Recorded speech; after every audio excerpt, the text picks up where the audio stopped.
Hi, tita. Confession time. Gusto ko lang mag-confess that I hate my older boyfriend.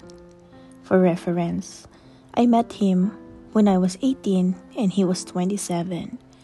We have been dating for 3 years now. And 21 na ako at 30 naman siya.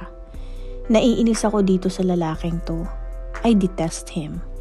He is very lazy, dumb, has terrible hygiene, and bad breath with yellow visible buildups.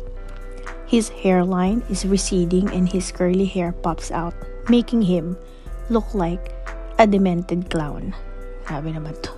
Wagas ka naman mag-describe, pamangkin. 2 beses na siya bumagsak sa kolehiyo. At sa ngayon, nag-aaral pa din siya sa pangatlong pagkakataon.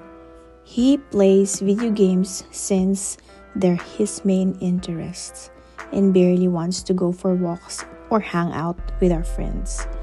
Wala siyang trabaho at paminsan-minsan ay umaasa lang sa binibigay ng kanyang magulang. Ang kwarto niya palaging madumi at mabaho. Halos hindi na rin siya nagpapalit ng damit.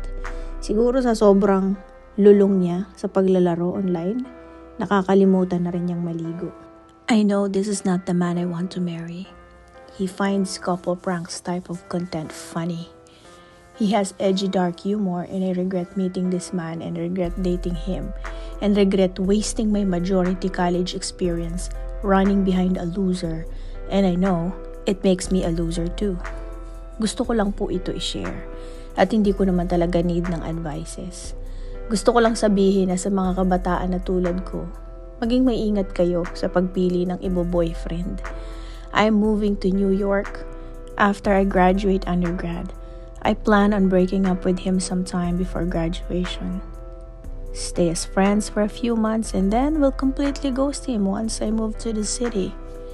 I cannot wait for this man to be a past memory. I regret ever meeting him and getting to know him. Well, pamangkin, I am very sorry this happened to you. It sounds like you ended up trapped and felt you had no way out. I hope you find release and pleasure in New York.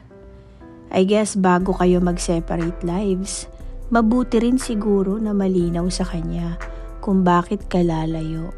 Since hindi ka naman humihingi ng advice, maganda na sabihin mo na lang sa kanya ang mga rants mo para sa kanyang well-being na lang. Parang sabihin mo sa kanya lahat ng nararamdaman mo. Kasi kawawa naman ang mga susunod na babae na i-date niya kapag nakakilala siya ng mga bagong mga babae. Kawawa naman at saka biktima na naman kung ano yung mga pinagdaanan mo. Ayun lang, good luck to you hanggang sa muli. Ito ang inyong digital tita na mahilig magkwento. Follow for more.